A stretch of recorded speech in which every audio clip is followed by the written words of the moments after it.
Hi everyone, my name is Tal, and this is Due Diligence.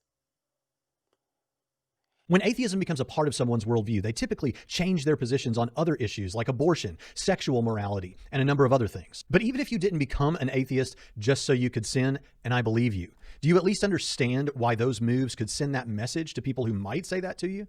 Of course, I understand why some people see it that way. It's called indoctrination.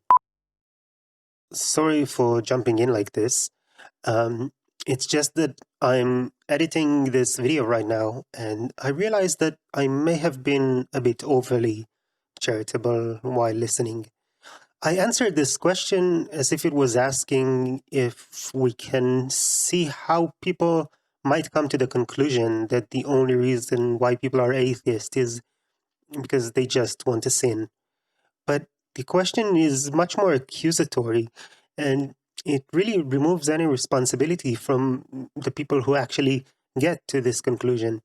It asks us not if we understand why they get to that conclusion, but if we understand how these moves send this message. I completely reject the notion that it's because these moves send this message. It's because those people are primed to get to this conclusion, and because they don't bother asking, let alone listening to the answer. It's called indoctrination. That's what their books and their spiritual leaders have always told them. Some of them have actually been told that everyone knows that God exists, and some people just deny that well-known fact. The Bible goes so far as to say that we are men who by their unrighteousness suppress the truth. But you know how no one ever says that a main motivation for your Christianity is the fact that the idea that we humans and only us have souls allows you to eat burgers guilt-free? Or how no one claims that people convert from Judaism to Christianity because they really want to go to the beach on Saturdays? Or that other people convert from Islam to Judaism because they really want vodka Red Bulls? I mean, saying something like that would be really silly and completely uncharitable, right? And it doesn't even make any sense. I mean, if you believe that animals also have souls, how would claiming to be Christian help you alleviate your guilt? Or if I believed in your God and your notion of sin, how would claiming that I don't help me? What's the difference here? But I want to bring up another example that might make this more relatable for you. So let's take a moment to talk about the discourse surrounding abortion. I realize that what I'm about to say could easily be taken out of context. So to try to minimize that, I want to say that I am pretty much fully pro-choice. I mean, technically I'm fully pro-choice, but philosophically it's a bit more nuanced. Now, many people on my side of this discussion say that the other side doesn't actually care about sanctity of life, that it's really about controlling women's bodies.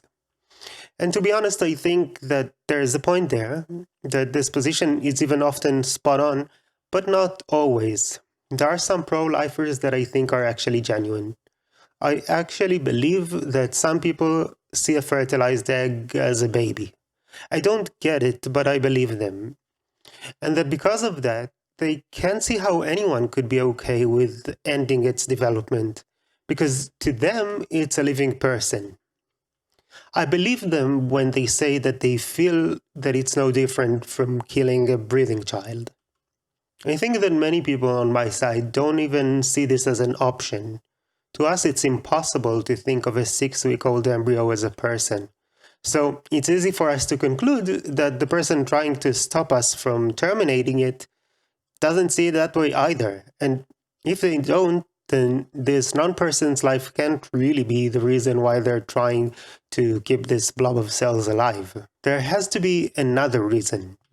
I think that this lack of charitable listening, this unwillingness to accept, at least tentatively, that what the other side is telling us is what they actually feel and believe, is very similar to theists who aren't willing to accept that atheists actually don't think that God exists.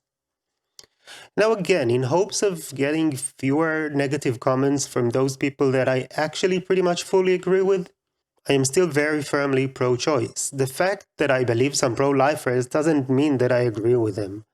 I can accept that someone believes a zygote is a person without accepting that a zygote really is a person. I can still remain fully on the pro-choice side. And likewise, theists should be able to accept that I really don't believe in God, and still remain fully on their God side. And if they can't do that, then that's really not on me. To see more of my videos, please subscribe to my channel and ring the notification bell. Thank you all very much for watching, and remember, our world is complex, but it doesn't have to be complicated. Have a good one.